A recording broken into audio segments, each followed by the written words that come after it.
Here's a quick 2,000 mile update on my ZH2. It is averaging about 40-ish miles per gallon. I've seen as high as an average of 43 and as low as mid 30s. Everything is kind of worn in. It shifts very smoothly. The motor is incredibly smooth. The supercharger gear drive is a little lashy. It's a little loud still. I don't think that's going to get any quieter, but I usually wear earplugs and don't hear it much.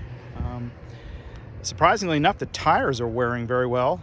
I mean, I've not been nice to these tires, no burnouts or anything, but I have been riding on them somewhat spiritedly, and they're fine. I mean, it's still got plenty of tread on it, which I'm shocked, because my Z1000, I think it was my 2011 Z1000, I think I got like 13 or 1400 miles out of the rear tire of that bike, and that doesn't nearly make as much power as this one does.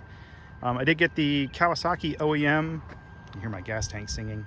The Kawasaki OEM rear solo cow. I took the power bronze screen off, put the stock one back on just for a little bit more wind flow, airflow, since it's been so hot. I think with humidity today, it's like 101. That's Fahrenheit. It's pretty awful. But no complaints. Bike has been absolutely flawless. Hasn't missed a beat. It does seem to heat soak a little bit in traffic, but that seems to go away once it's moving. It does feel like it's down in power a little bit with this heat. It doesn't feel quite as snappy as it did when it was in the 50s and 60s out, but it's still freaking crazy fast. I've taken this on about a 300-mile round trip to the mountains in West Virginia. It was absolutely fine, very comfortable, very smooth. I've ridden it in the Shenandoahs, and it was absolutely fantastic. This thing is great on the highway. You kind of sit low in it, so you get a fair amount of wind protection even though it's naked. I did trade off with a buddy. He rode this and I rode his MT10, and I think I'd kind of gotten, I don't know, maybe I don't know if I want to use the word used to the power that this thing makes, but maybe just accustomed to it. It was, for some reason or other, it just felt like a fast bike, but it didn't feel, particularly rocket ship like. And then I rode his MT10, and when I rode his MT10, I realized just how fast this bike was. The MT10 felt almost like I was moving back down to I'm reluctant to say a 600, but it was almost that much of a power difference.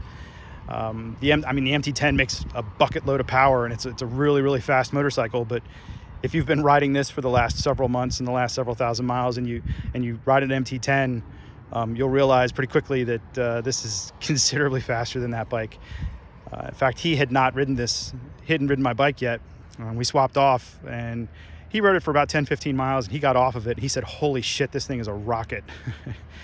And he's right. No complaints still. Absolutely love it. Fantastic motorcycle. I'm really not sure why Kawasaki is not selling these left and right. It's versatile. It's do it all. It's really if luggage is not a consideration, it's really kind of the perfect motorcycle as far as power goes, and as far as it being an upright seating position. Probably not a perfect motorcycle in a city environment. You'd want something smaller and a little more economical and a little easier to maneuver. There's no getting around that this thing is 500 plus pounds, but for open road and mountains and curvy roads and going out and blasting around with your friends, I don't know of a better bike out there, at least not that I've ever ridden.